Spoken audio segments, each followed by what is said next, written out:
Assalamualaikum warahmatullahi wabarakatuh. Kami di sini akan menjelaskan tentang manajemen likuiditas bank syariah. Kami terdiri dari Sipa Nursabila dan Tian Fitasari. Pertama itu ada pengertian likuiditas. Likuiditas merupakan suatu hal yang sangat penting bagi bank untuk dikelola karena akan berdampak kepada profitabilitas serta berlanjutan dan kelangsungan usaha suatu bank. Begitu pentingnya likuiditas ini sehingga ditetapkan sebagai salah satu risiko yang harus dikelola dengan baik oleh bank. Pengertian likuiditas dalam dunia perbankan lebih kompleks dibandingkan dengan dunia bisnis secara umum. Dari sudut aktiva, likuiditas adalah kemampuan untuk mengubah suatu aset menjadi kas atau tunai. Sedangkan dari sudut pasiva, likuiditas adalah kemampuan bank memenuhi kebutuhan dana melalui peningkatan portofolio liabilitas. Lalu selanjutnya ada pengertian manajemen likuiditas.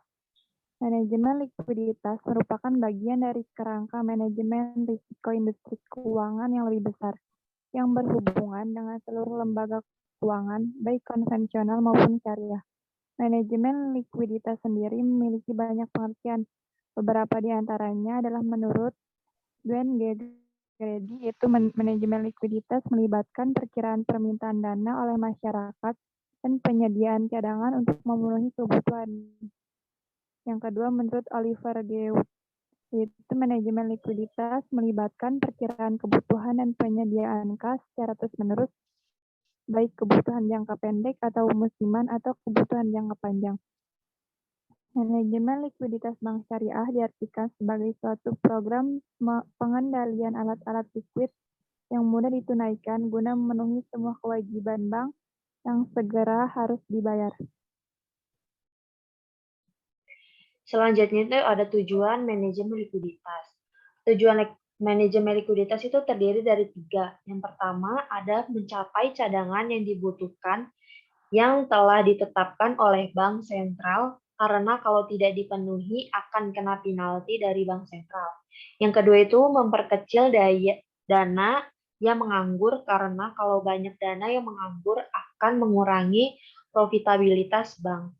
Yang ketiga itu mencapai likuiditas yang aman untuk menjaga proyeksi cash flow dalam kondisi yang sangat mendesak, misalnya penarikan dana oleh nasabah, pengambilan pinjaman.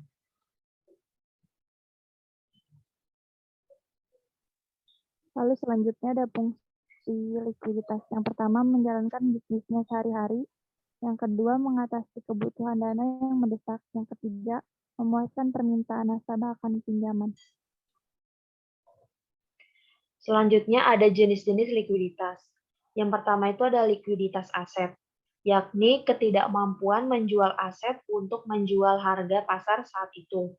Yang kedua itu intabilitas likuiditas dari suatu liabilitas atau LIL yang mengacu kepada ketidakmampuan untuk menilai kecukupan dana untuk memenuhi kewajiban bayar secara tepat waktu atau instabilitas simpanan dasar dalam periode yang lama.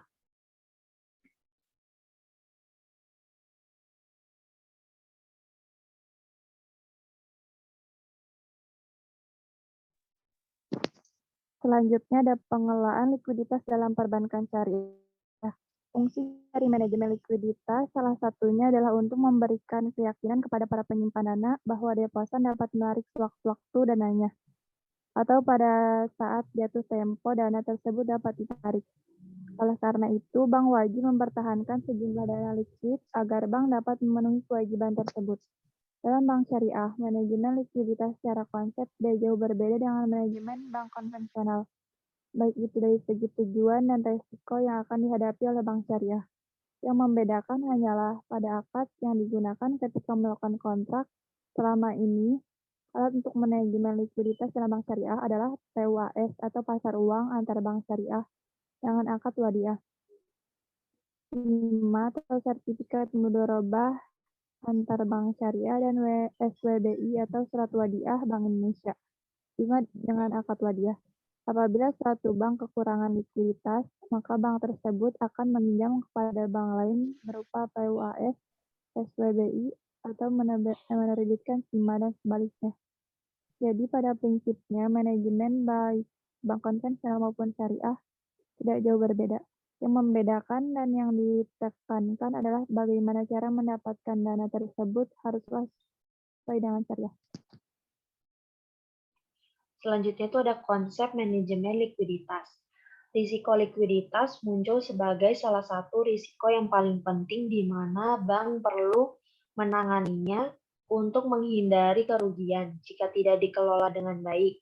Risiko likuiditas didefinisikan secara luas sebagai potensi kehilangan bagi bank yang muncul dari ketidakmampuan mereka untuk memenuhi kewajiban atau untuk mendanai kenaikan aset saat jatuh tempo tanpa menimbulkan biaya atau kerugian yang tidak dapat diterima. Risiko ini terjadi ketika deposan secara kolektif memutuskan untuk menarik dana mereka dalam jumlah yang besar daripada dana yang dimiliki bank atau ketika peminjam gagal untuk memenuhi kewajiban keuangan kepada bank.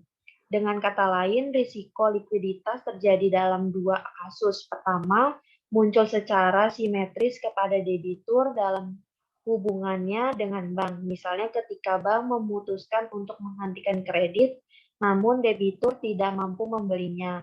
Kedua, muncul dalam konteks hubungan bank dengan deposan. Misalnya ketika deposan memutuskan untuk menarik simpanan mereka tetapi pihak bank tidak mampu memenuhinya.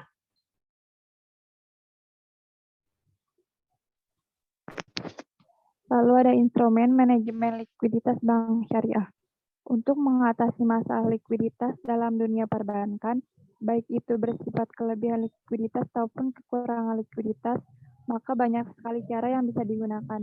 Ketika terjadi kelebihan likuiditas, pemerintah bisa mengatasinya dengan cara menerbitkan surat berharga Islami, baik itu seperti sukuk dan lainnya. Adapun instrumen yang harus dilakukan bank agar senantiasa dapat tetap likuid adalah yaitu memiliki primary reserve atau cadangan primer, yaitu dalam kas atau saldo yang ada pada Bank Indonesia atau bank lain. Dalam dunia perbankan, primary reserve terdiri dari yang pertama, giro pada bank sentral atau giro wajib minimum atau GWM. Selama ini giro pada bank sentral dikenal dengan istilah yakni merupakan kewajiban setiap bank untuk menitipkan dananya di BI. Yang kedua, kas pada valuta. Alat liquid ini berisi uang tunai yang dipelihara oleh bank untuk memenuhi kebutuhan transaksi sehari-hari. Yang ketiga ada giro pada bank lain.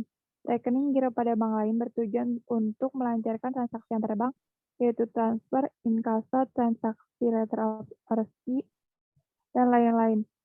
Lalu ada item-item uang tunai yang masih dalam proses inkasso. Alat liquid ini terdiri dari cek bank sentral atau bank koresponden yang belum secara efektif dikreditkan pada rekening bank pada bank sentral atau bank koresponden. Selanjutnya tuh ada memiliki secondary reserve, yaitu cadangan yang berfungsi sebagai penyangga primary reserve ditanam dalam bentuk investasi jangka pendek. Adapun cadangan sekunder berupa surat-surat berharga, bisa berupa ada sertifikat Bank Indonesia atau SWBI. Sertifikat Wadiah Bank Indonesia adalah sertifikat yang diterbitkan Bank Indonesia sebagai bukti penitipan dana berjangka pendek dengan prinsip wadiah. Selanjutnya itu ada surat berharga syariah negara, SBSN. Berdasarkan Undang-Undang SBSN yang diterbitkan pada Mei 2008, surat berharga syariah negara atau dapat disebut sukuk negara adalah surat berharga negara yang diterbitkan berdasarkan prinsip syariah sebagai bukti atas pembagian penyertaan terhadap aset SBSN, baik dalam mata uang rupiah atau mata uang asing. Selanjutnya mempunyai akses ke pasar uang. Pasar uang yang dimaksudkan di sini adalah pasar uang antar bank syariah dan pasar modal syariah. Pasar uang antar bank syariah atau PUAS, uang antar bank bebas berdasarkan prinsip syariah adalah transaksi keuangan jangka pendek antar bank berdasarkan prinsip syariah baik dalam rupiah maupun valuta asing. Selanjutnya ada pasar modal syariah. Instrumen di pasar modal syariah saat ini meliputi saham yang masuk kategori Jakarta Islamic Index, Sukuk, dan reksadana syariah. Selanjutnya ada fasilitas pembiayaan jangka pendek bagi bank syariah atau FPJPS.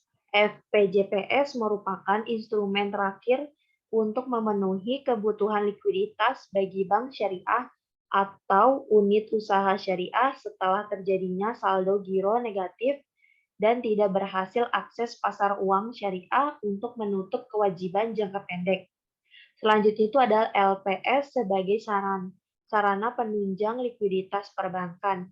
Setiap bank yang melakukan kegiatan usaha di wilayah Republik Indonesia wajib menjadi peserta penjaminan LPS. Jenis bank tersebut meliputi bank umum dan BPR, termasuk bank nasional, bank campuran, dan bank asing, serta bank konvensional dan bank syariah. Sekian dari kami atas penjelasan tentang manajemen likuiditas bank syariah. Apabila ada kesalahan, mohon maaf. Wassalamualaikum warahmatullahi wabarakatuh.